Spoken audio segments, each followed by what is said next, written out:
नमस्कार, मी युगा तशी युगा किचनमध्ये आपले सर्वांचे स्वागत आहे।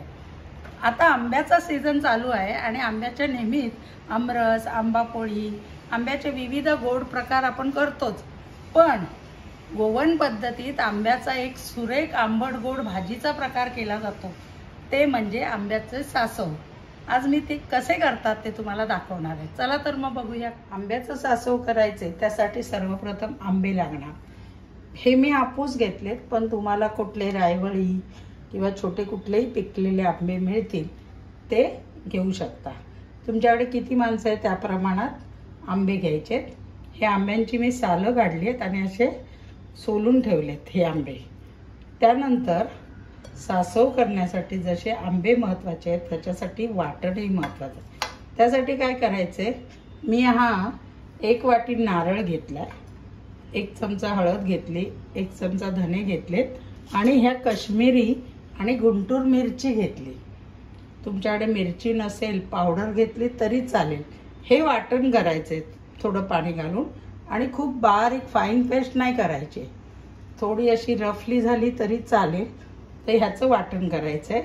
नंतर आपल्याला चवीप्रमाणे मीठ लागणार आहे, हा गूळ त्यात चवीप्रमाणे, कारण ही आंबट गोड अशी म्हणजे कैऱ्या जर आंबट असतील जास्त गोड असतील तशा पद्धतीत आपण गूळ टाकायचा आहे। आणि फोडणीसाठी लागणारं साहित्य म्हणजे तेल, कढीपत्ता, मेथी आणि राई। आता ही गोवन रेसिपी आहे, गोव्याकडची, कोकणातली। कोकणात आंबे, काजू, नारळ, त्यामुळे त्या पद्धतीच्या रेसिपी केल्या जातात। ते गोवन रेसिपी असल्यामुळे मोहरीला ते सासव म्हणतात आणि म्हणूनच तिथे हा प्रकार जास्त केला जातो कोकणात। म्हणून आंब्याचं सासव म्हणजे या मोहरीची फोडणी ही इम्पॉर्टंट आहे। तर आता आपण सर्वप्रथम हे वाटून घेते मी। असं मी आता वाटून घेतलंय। आता आपण गॅसवर कढई तापत ठेवू। तेल टाकलं की हे राई, मेथी आणि कढीपत्ता टाकायचे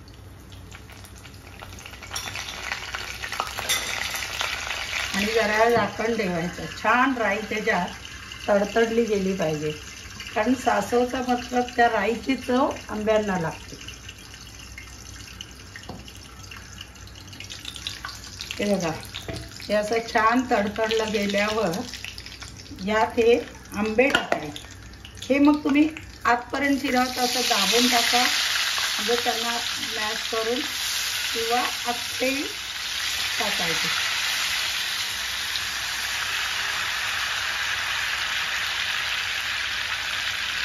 आणि जरा वेळ झाकण ठेवायचं त्याच्यावर।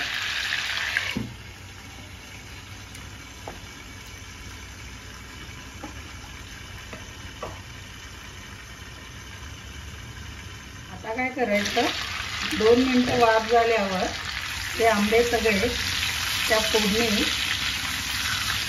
हे परतवून घ्यायचे। त्यात ना तेलात हिंग पण टाकायचं, हिंगाची चव छान येते। मी विसरली, मी आताच टाकून घेते साईडला। आणि ते तेलात ते छान हिंग पण त्या तेलात भाजून घेते, छान फोडणीचा वास येईल त्याला। आणि आता काय करायचं, हे आंबे टाकल्यावर थोडं पाणी टाकायचं आणि आता ते परत राई, फोडणी आणि आंबे, थोडा त्या आंब्यांना वास लागला पाहिजे त्याचा। परत झाकण ठेवायचं। आता झाकण ठेवून परत त्याला एक उकळी आली आहे। आता हे आपण वाटलेलं वाटण टाकायचं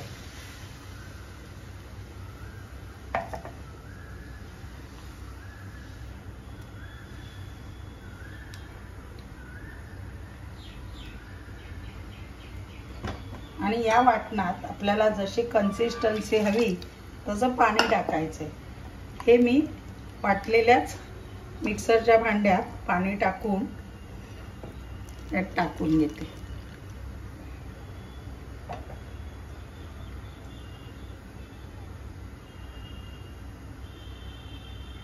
आता हा मसाला आणि आंबे म्हणजे त्या मसाल्यात शिजायला ठेवेपर्यंत त्यात आपल्या चवीप्रमाणे गूळ टाकायचा।